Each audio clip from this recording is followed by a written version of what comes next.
1장 8절부터 15절을 읽겠습니다. 나는 먼저 여러분 모두의 일로 예수 그리스도를 통하여 나의 하나님께 감사를 드립니다. 그것은 여러분의 믿음에 대한 소문이 온 세상에 퍼지고 있기 때문입니다.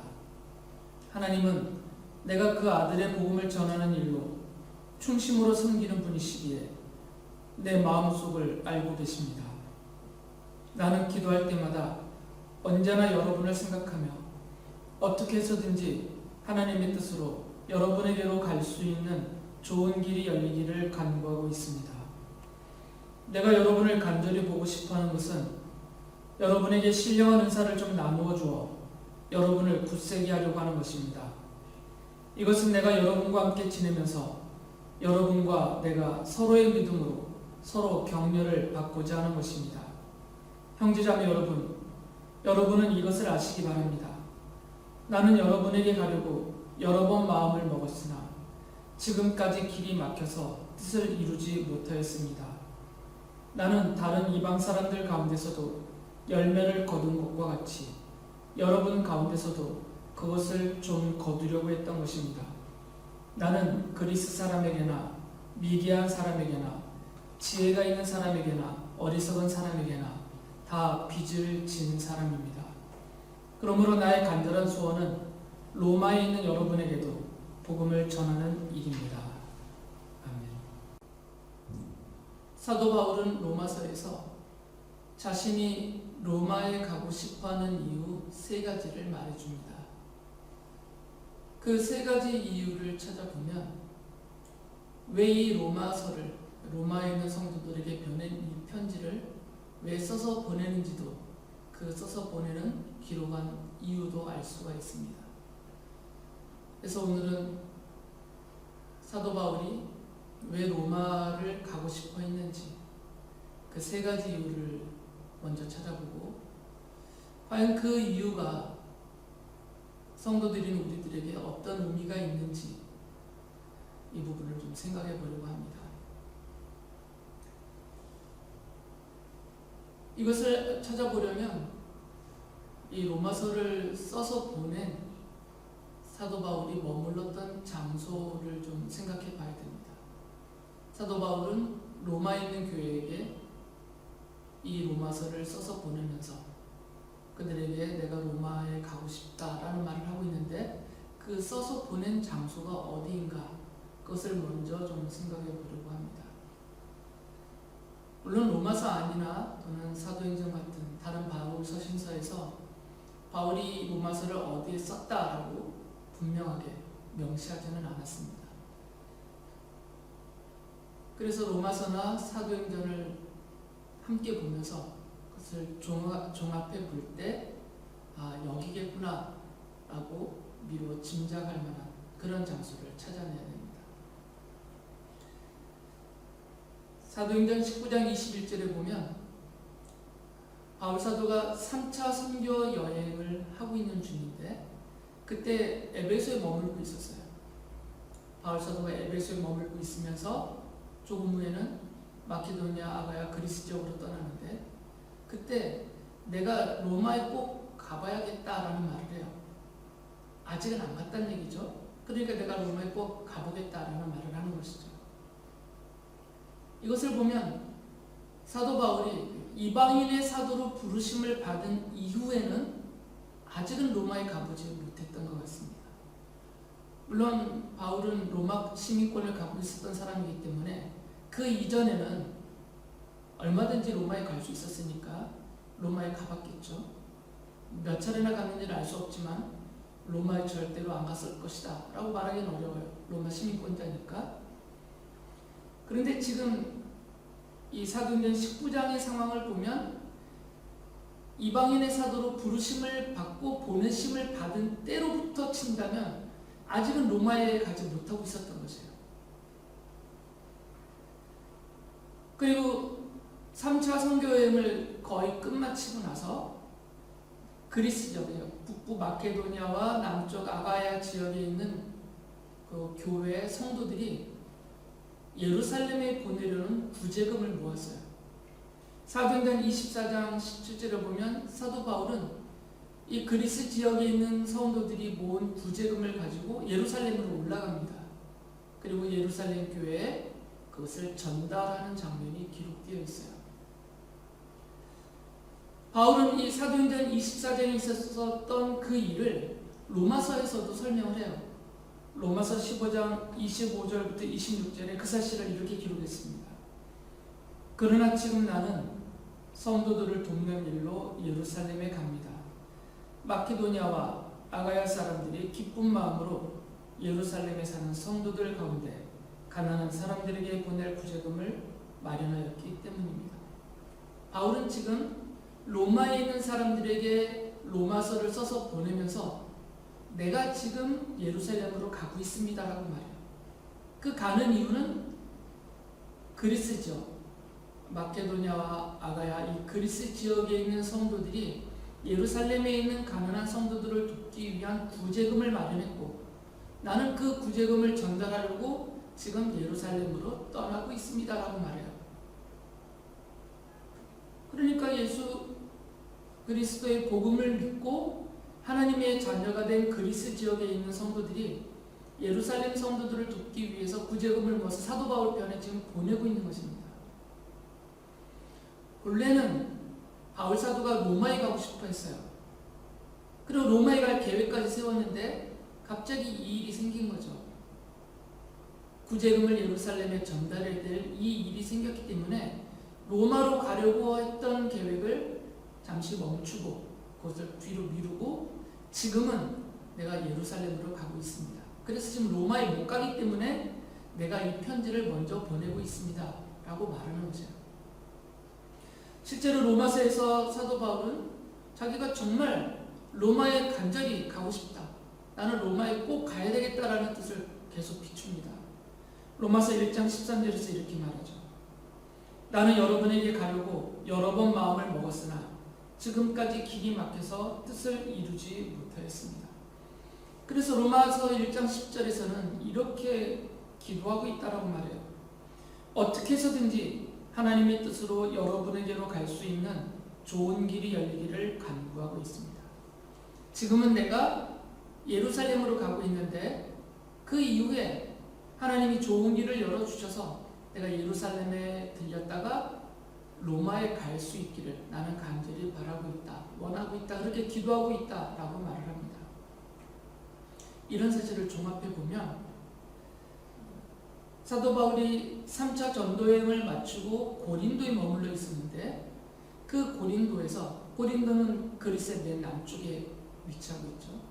그리스 지역에 있는 교회들이 모은 부제금을 바울에게 갖고 와서 바울에게 예루살렘에 전달해 주세요라고 부탁을 했던 것이죠. 그렇기 때문에 바울이 부제금을 가지고 예루살렘으로 떠나면서 아마도 이 고린도에서 편지를 써서 로마에 보내고 예루살렘으로 떠난 것 같아요. 이게 가장 타당한 추론인 것 같습니다. 그러면서 로마서에서 사도 바울은 자신이 로마에 가고 싶어하는 이유를 크게 세 가지다라고 말해요. 세 가지 이유를 로마서에서 설명을 합니다. 첫 번째는 로마서 1장 15절에서 이렇게 말해요.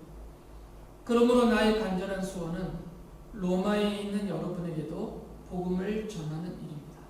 이게 첫 번째 이유예요. 바울이 그렇게 로마에 가고 싶어 했던 첫 번째 이유는 로마에 있는 사람들에게 하나님의 복음을 전하기 위해서이죠.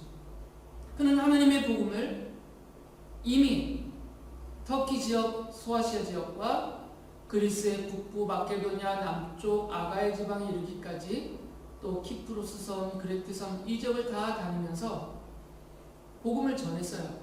그런데 아직 로마에는 못 갔다라는 말이죠. 이전에는 이방인의 사도로 이 복음의 증인으로 부르심을 받기 이전에는 사사롭게 또는 다른 이유 때문에 갈 수 있었는지 모르겠지만 복음을 전하기 위해서는 아직 못 갔던 것이죠. 그래서 내가 이제는 이방인의 사도로서 로마에 있는 사람들에게도 하나님의 복음을 전하기 위해서 나는 로마에 가고자 합니다. 로마에 가고 싶습니다. 이렇게 첫 번째 이유를 말해요. 로마서 1장 13절에서는 이렇게 말합니다. 나는 다른 이방 사람들 가운데서도 열매를 거둔 것과 같이 여러분 가운데서도 그것을 좀 거두려고 했던 것입니다. 바울이 여기서 말하는 열매, 이방 사람들 가운데서도 거둔 열매라는 것은 뭐냐면 자신이 다른 지역 이방 사람들에게 하나님의 복음을 전하였고 그들은 그 복음을 믿고 하나님의 자녀로, 하나님의 백성으로 돌아왔단 말이에요. 그것을 복음의 열매라고 부른 거죠. 복음을 전하여서 맺혀진 열매. 그러니까 이방 사람들도 하나님의 복음을 듣고 믿고 하나님의 자녀가 되는 것, 그 결과물을 바울 사도는 복음의 열매다라고 부른 것인데, 로마에 가서도 하나님의 복음을 전하여서 이 복음의 열매를 거두고 싶다는 것입니다. 이것이 사도 바울이 로마에 가고자 했던 첫 번째 이유입니다. 이어서 두 번째 이유를 말을 해주는데, 이 두 번째 이유를 말하기 전에 그 두 번째 가고 싶어하는 이유의 근거를 먼저 얘기를 해요. 로마서 1장 8절 보면 이렇게 사도 바울이 말합니다. 나는 먼저 여러분 모두의 일로 예수 그리스도를 통하여 나의 하나님께 감사를 드립니다. 그것은 여러분의 믿음에 대한 소문이 온 세상에 퍼지고 있기 때문입니다. 첫 번째 이유에서는 로마에 있는 성도로 국한하지 않고 로마에 있는 사람들이라고 말했어요. 이미 믿은 하나님의 자녀뿐만 아니라 아직 복음을 듣지 못하고 하나님의 자녀가 되지 않은 로마에 많은 사람들이 살고 있으니까 그들에게도 복음을 전하고 그들 사이에서 복음의 열매를 거두고 싶습니다. 이게 첫 번째 이유였는데, 두 번째 이유에서는 그 대상을 좀 국한시켰어요. 좀 제한해서 로마에 있는 성도들, 어떤 경로를 통해서든 이미 하나님의 복음을 듣고 하나님의 자녀가 된 성도들이 로마에도 있었는데, 그 로마에 있는 성도들에 대한 그들이 갖고 있었던 믿음에 대한 소문을 들었다라는 거죠, 바울은. 그 소문이 이미 여러 곳에 퍼져서 많은 사람들이 듣고 알고 있는데 바울 자신도 들었다는 거죠. 이 로마에 있는 성도들의 믿음이 어떠한지, 그들의 믿음에 대한 소식으로 들었는데, 바울은 좀 더 구체적으로 로마서 16장 19절에서 그가 들은 소문, 로마에 있는 성도들의 믿음에 대한 소문이 무엇인지를 이렇게 말해요. 여러분의 순종은 모든 사람에게 소문이 났습니다. 나는 여러분의 일로 기뻐합니다. 나는 여러분이 선한 일에는 슬기롭고 악한 일에는 순진하기를 바랍니다. 바울이 들은, 그리고 많은 사람들에게 들려진 로마에 있는 성도들의 믿음에 대한 소문 중에 이것을 좀 더 구체적으로 바울이 언급한 거예요. 바로 순종에 대한 소문을 들었다는 것입니다. 이 순종은 당연히 우리 주 예수 그리스도께, 그분께 하는, 그분을 향한 순종이에요.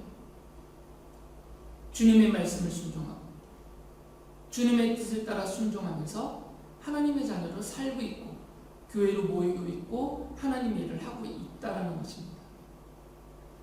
예수 그리스도께 향한 순종에 대한 소문을 들었어요. 근데 그것이 자신이 기뻐할 정도라는 것입니다. 그 수를 헤아릴 수는 없지만, 몇 분이나 되시는지는 정확하게 언급이 안 되기 때문에 알 수는 없지만, 이미 로마에 있는 예수 그리스도의 복음을 믿음으로 받아들여서 그 십자가의 복음으로 하나님의 자녀가 된 성도들이 주님께 순종하고 살고 있는 그 믿음에 대한 소문이 기쁨이 될 정도로 크게 들려졌다는 것이죠.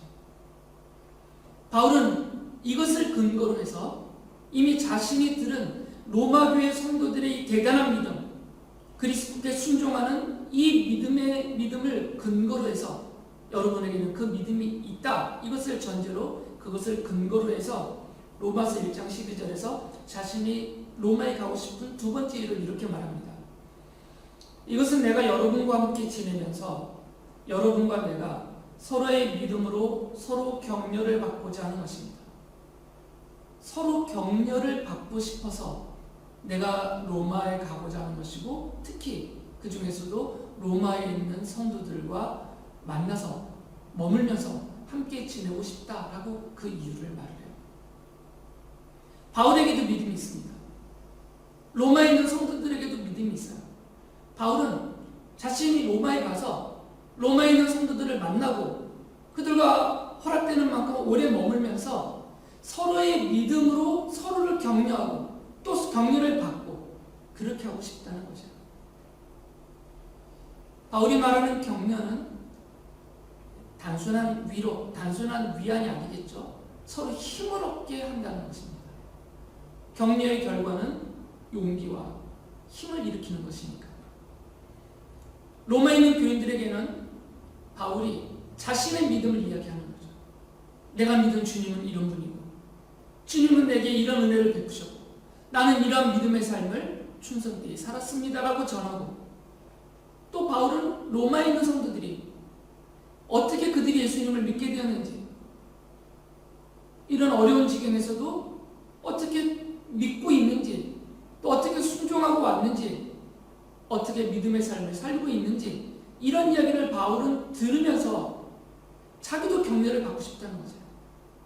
자신의 말을 들은 로마에 있는 성도들도 격려를 받고, 또 로마에 있는 성도들의 말을 듣는 바울 자신도 격려를 받고, 그래서 우리가 서로 힘을 얻어서 복음의 증인으로서 더 교회로 든든히 세워지기를 원합니다. 그래서 내가 지금 로마에 가고 싶습니다 라고 말해요. 그러면서 이어서 이렇게 말을 했죠.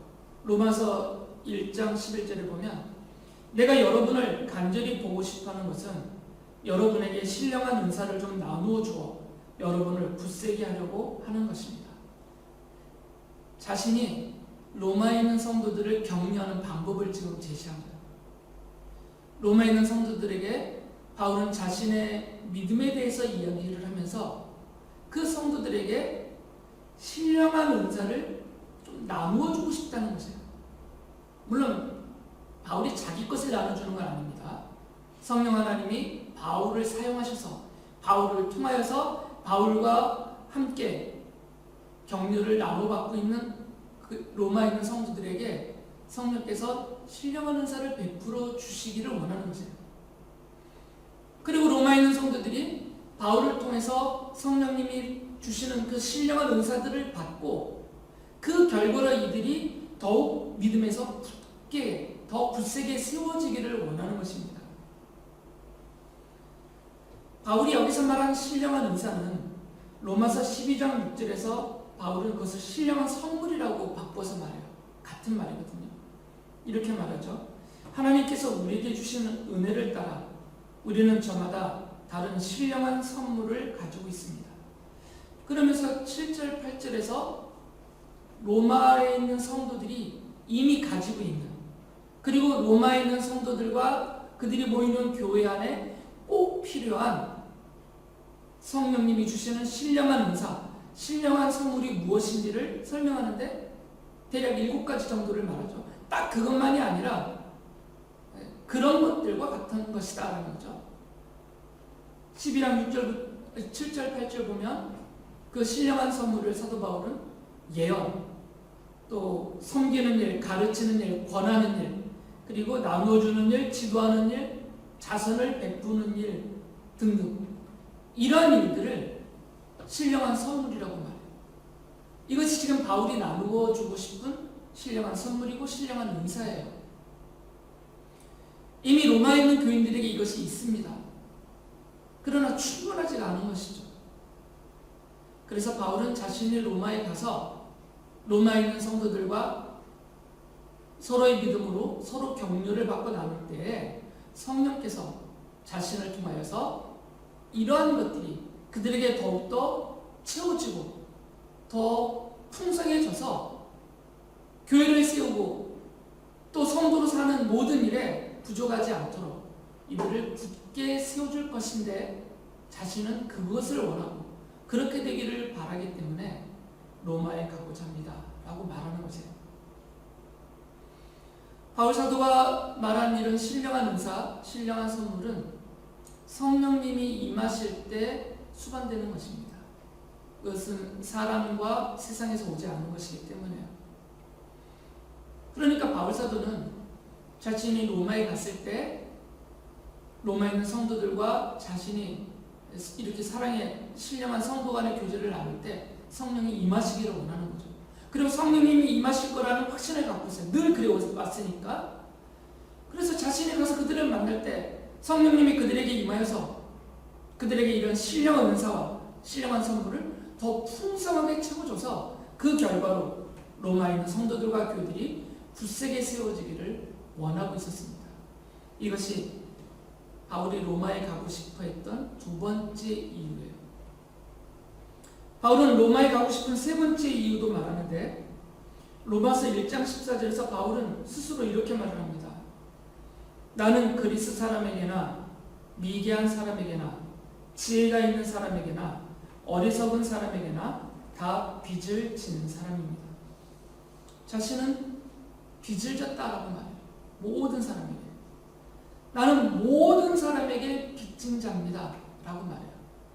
그런데 자신이 모든 사람에게 진 그 빚은 로마서 8장 12절에서는 육신에 진 빚은 아니다라고 말해요. 육신에 빚진 것이라고 한다면 뭐 돈을 빌렸다든지 아니면 물건을 빌려왔다든지 도움을 받았다든지 이런 것들이 육신에 진 빚이겠죠. 바울은 나는 그런 종류의 빚은 진 적이 없다라고 말해요. 내가 모든 사람에게 진 빚은 그런 육신에 관계된 그런 물질적인 빚이 아니고 나는 사랑의 빚을 졌다라고 말해요. 그래서 로마서 13장 8절에서 이렇게 말하죠. 서로 사랑하는 것 외에는 아무에게도 빚을 지지 마십시오. 남을 사랑하는 사람은 율법을 다 이룬 것입니다. 자신도 사랑의 빚만 졌기 때문에 로마에 있는 성도들에게도 사랑의 빚 외에는 다른 빚은 지지 말라라고 말합니다. 이 말씀은 내가 모든 사람에게 준 빚은 사랑의 빚이다라는 거죠. 그러면서 자신이 진 이 사랑의 빚을 예를 들어서 설명을 해줘요. 로마서 15장 27절에 보면 이렇게 말하거든요. 그들은 정말로 예루살렘 성도들에게 빚을 진 사람들입니다. 여기서 말하는 그들은 마케도니아, 아가야, 이 그리스 지역에 있는 성도들이에요. 왜 그러냐면 그리스 지역에 있는 성도들에게는 유대인들이 와서 복음을 전했어요. 여러분 처음에 복음을 받은 분들이 유대인들이니까 유대인이면서 예수님을 믿은 복음의 증인들이에요. 대부분이 예루살렘 교회 성도들이었죠. 이분들이 복음의 증인으로서 뿔뿔이 흩어지면서 그리스 지역까지 와서 사도 바울도 그 중에 한 분이죠. 그리스 지역까지 와서 복음을 전해 주었어요. 그리스 지역에 있는 성도들은 유대인인 성도들이 전한 복음을 듣고 믿고 구원을 받고 영원한 생명을 얻고 하나님의 자녀가 되었습니다. 그들의 입장에서는 유대인 성도들에게 사랑의 빚을 진 셈이 된 거죠. 그분들이 와서 복음을 전해줬으니까. 바울도 그렇다라는 것입니다. 나도 그렇다. 나도 이런 사랑의 빚을 진 자다라는 거죠. 바울은 그리스 지역에 있는 성도들이 유대인 성도들에게 진 사랑의 빚, 복음의 빚, 신령한 빚, 이 빚을 갚고 싶은데 그분들은 그리스 지역에 있는 성도들보다 이미 먼저 복음을 받았고 그 복음으로 교회를 이루고 확장되고 있었거든요. 그러니까 그리스 지역에 있는 성도들이 자신들보다 앞서 있는 예루살렘과 유대 지역에 있는 성도들에게 찾아가서 복음을 전할 필요는 없잖아요. 그분들이 여기서 알아서 다 하고 있으니까. 그래서 이분들은 그 사랑의 빚을 갚고는 싶은데 이미 자신들보다 앞서서 잘하고 계시니까 다른 방식으로 그 사랑의 빚을 갚았어요. 바울은 그것에 대해서 로마서 15장 27절에서 이렇게 말했어요. 이방 사람들은 그들에게서 신령한 복을 나누어 받았으니 육신의 생활에 필요한 것으로 그들에게 봉사할 의무가 있습니다. 유대 사람들로부터 그리스 지역에 있는 사람들은, 성도들은 하나님의 복음을 받았어요. 이것을 사도 바울은 신령한 복이다, 신령한 복이다라고 말하죠. 복음 자체가 하늘의 복이니까 신령한 복이죠. 그러니까 이것을 이제 어떤 방식으로 갚으냐면, 유대 지역 사람들이 지금 어려워요. 가뭄도 들었고 또 가난한 성도들도 많거든요. 그러니까 그분들의 육신의 생활에 필요한 것을 채워주는 식으로 갚고 있다라는 것입니다. 그래서 구제금을 모은 것이에요. 바울은 그 구제금을 그리스 지역에 있는 사람들을 대신해서 유대 지역에 있는 성도들에게 빚으로서, 신령한 복을 대신하는 그런 빚갚음으로서 이걸 들고 가서 전달하고 있다는 얘기죠. 평가를 절하하는 게 아니고, 유대인 성도들은 그리스 지역에 있는 이방인 성도들에게 복음이라는 신령한 복을 전해주는데, 이분들은 고작 물질적인 돈으로 그것을 갚느냐 이렇게 평가절하는 게 아니라, 이분들이 당장에 갚을 수 있는 방법이 이들의 육신의 생활을 채워주는 것도 중요하니까 이것으로라도 갚는다 그 말이에요. 이것으로라도. 바울은 이것처럼 자신도 로마에 있는 사람들에게 진 그 사랑의 빚, 복음의 빚, 이것을 갚기 위해서 내가 로마에 가려고 합니다라고 말해요. 이것이 세 번째 이유입니다. 바울은 사랑의 빚을 갚기 위해서, 신령한 빚을 갚기 위해서, 복음의 빚을 갚기 위해서 로마에 가고자 하는 것이에요. 그런데 사실 바울 사도는 다른 사람에게 전도를 받은 것은 없었어요. 바울 사도가 예수님을 믿고 하나님의 자녀가 되었고 이방인의 사도가 되는 과정에 바울에게 누가 와서 복음을 전하지 않았습니다. 바울을 직접 만나주신 분은 예수 그리스도세요. 예수님께서 바울을 직접 찾아오셔서 바울이 다마스커스에 있는 교회와 성도들을 핍박하고 잡아서 옥에 가두기 위해서 다마스커스로 가는 그 길에서 예수님이 직접 바울을 찾아오셨고 바울을 변화시켰고 그를 이방인의 사도로 세워서 보내셨거든요.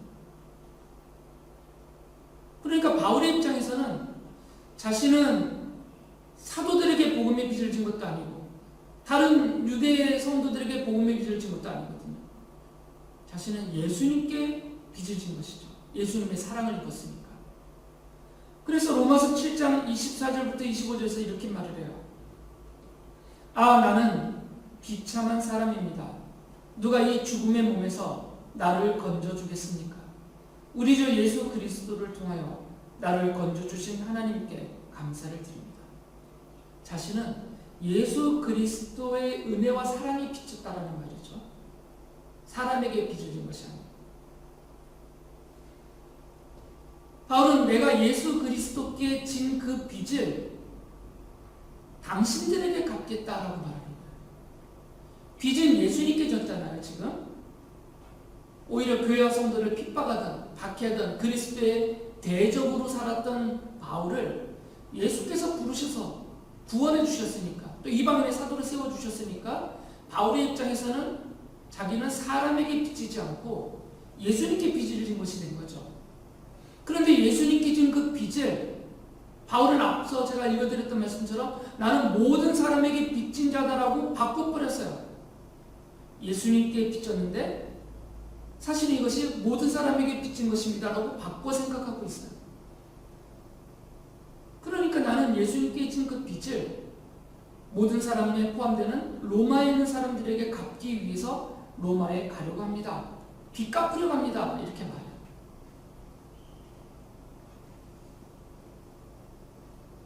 예수님은 이렇게 말씀을 하셨어요.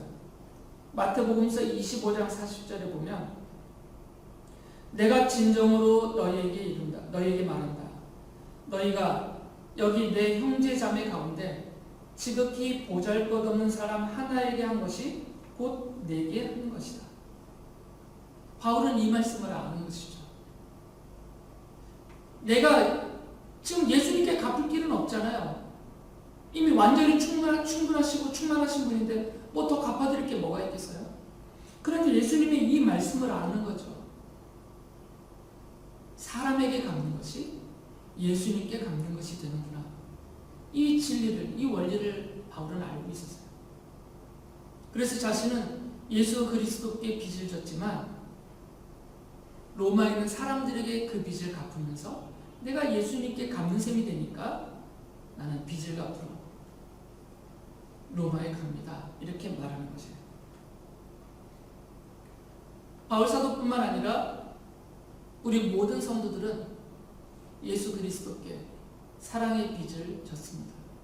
예수 그리스도의 십자가 사랑의 빚을 졌죠.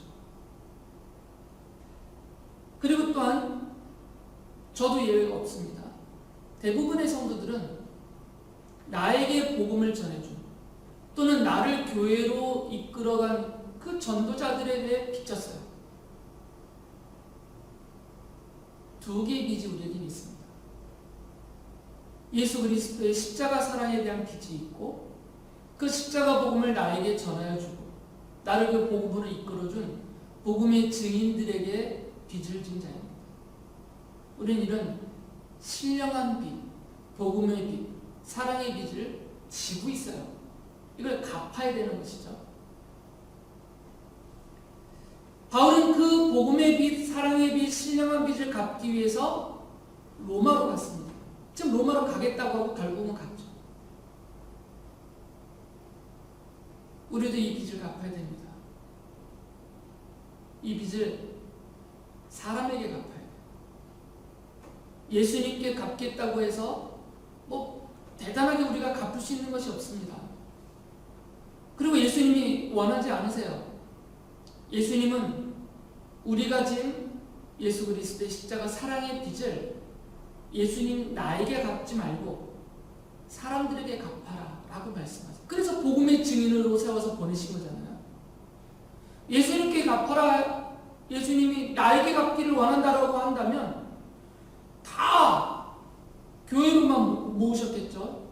세상 사람들이 말하는 신전에 모아놓고 거기서 제사만 드리려고 했을 것이에요. 예배만 드리려고 했을 겁니다. 나에게만 제물을 바쳐라. 나에게만 경배하라. 내가 다 받아야 되겠다. 내가 너희들을 대신해서 죽었으니까 그 빚을 나에게 갚아라. 이렇게 부르셨을 것이고 그 일만 시켰을 것이에요. 그런데 사도행전에 보면 예수님은 그렇게 안 하셨습니다. 오히려 제자들을 흩어보내셨어요. 그들을 복음의 증인으로 세우셨고 성령님이 그들에게 임하셔서 능력을 더하시고 이들을 세상 모든 나라로 모든 사람에게로 뿔뿔이 다 흩어지면서 복음을 전하게 했어요. 복음의 증인으로 보내신 거죠. 그들은 복음을 전하러 가면서 바울 사도처럼 내가 예수 그리스도께 진 이 십자가 사랑의 빚을 사람들에게 갚고 있다라고 생각했습니다. 주님이 그렇게 하셨으니까. 이처럼 우리들이 성도들이 서로에게 사랑의 빚을 갚을 때 서로에게 이 주님께로부터 진 이 십자가 사랑의 빚을 서로 갚을 때 바울 사도가 말했던 것처럼 서로 격려를 받을 수가 있습니다. 서로 격려가 돼요. 서로에게 사랑의 빚을 갚으면 그것을 서로 받으면서 서로 격려가 됩니다. 힘으로 용기가 생기고 더 믿음에 굳세어지고 더 충성된 복음의 증인으로 세워져 갈 수가 있습니다. 그리고 성도가 서로에게 이러한 사랑의 빚을 갚을 때 바울 사도가 말했던 것처럼 주님께서 그 과정에 성령으로 충만케 하셔서 신령한 은사들을 더해주세요. 왜 그러냐면 신령한 은사들, 이 신령한 선물들을 받아서 더 굳세어지기 때문에요. 그러니까 사랑의 빚을 갚겠다고 나서는 사람들에게는 이런 일들이 일어난다는 겁니다. 격려를 얻을 수 있고 신령한 은사를 더 충만하게 받을 수가 있습니다. 성도는 다른 사람들에게 내가 빚을 꾸어준 사람인 것처럼 살면 안 됩니다. 그러니까 나는 늘 채권자라는 거죠. 저 사람들은 늘 나를 향해서는 채무자의 자세를 가져야 돼요. 그렇게 생각하고 살면 안 되는 거죠. 저 사람은 나에게 갚아야 될 빚이 있는 것처럼 그 사람을 바라보면서 나에게 잘해라. 내 말을 잘 들어라. 나를 위해라. 이런 식으로 요구하고 그런 기대를 갖고 바라보면 안 된다는 거죠. 오히려 반대로 사도 바울이 말한 것처럼 우리는 다른 사람들에게 오히려 내가 빚을 지고 있는 사람인 것처럼 살아야 된다는 것입니다. 물론 실질적으로 그 사람들에게 내가 빚을 질 만한 그런 관계나 사건이 없었다 하더라도 바울이 말하는 것을 근거로 본다면 예수 그리스도께 진 그 빚은 사람들에게 갚아야 되는 것이거든요. 그러니까 사람들에게 나는 갚아야 될 빚이 있는 것처럼, 사랑의 빚이 있는 것처럼, 신령한 빚, 복음의 빚이 있는 것처럼 다른 사람들을 대하라라는 거죠. 그런 자세로 살아야 된다는 것입니다. 성도는 마치 예수님께 내가 지금 빚을 갚고 있는 것이다, 그런 생각을 가지고 내 앞에 있는 사람들에게, 다른 사람들에게 사랑의 빚을 갚아야 돼. 신령한 빚을 갚아야 되고 복음의 빚을 갚으며 살아야 됩니다. 그 모습을 보시면서 주님께서는 당신께 이 빚을 갚아드리는 것처럼 기뻐하시면서 잘했다, 착하고 충성된 종이다라고 칭찬하시면서 우리를 기쁘게 받아주실 것입니다. 그럴 때 이 바울이 말한 것처럼 우리는 하나님께로부터 주시는 그런 신령한 은사를 얻고 또 크게 격려를 얻어서 복음의 증인으로서 교회로 모이는 성도로서 더욱 굳세게 서고 주님이 기뻐하시는 뜻을 받들면서 충성된 종으로 살아갈 수가 있습니다. 이런 은혜를, 이런 믿음을 굳게 붙들고 살아가시는 모든 성도님들 되시기 바랍니다.